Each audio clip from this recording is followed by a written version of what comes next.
So my friend calls me up and says, "Hey, let's go play tennis." So I thought, hey, okay, I'm not doing anything. So I dug into my closet. I found my tennis racket.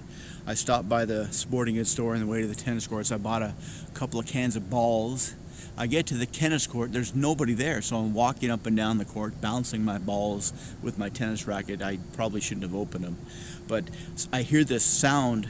I thought maybe it was the wind, and the gate to the tennis court slammed shut, but then that little latch flipped over and a lock was put inside the latch, so it was locked in, and I couldn't tell who did it, so I walked up to the fence. I tried to open it, and the lock looked like it had been locked for maybe 50 years because it was completely and absolutely rusted shut, which meant it couldn't have just been put on there. But that's the way it looked, and so I started walking around thinking somebody was playing some kind of a practical joke on me. And so I kind of forgot about it for a while, but then it started getting really hot, and my friends never showed up. There was no other people there. And then I looked around the outside of the tennis court, outside of the fence that had this kind of a green semi-permeable mesh that let the air in but not the wind. And I could see like these outlines of people standing outside the fence looking in at me in the court.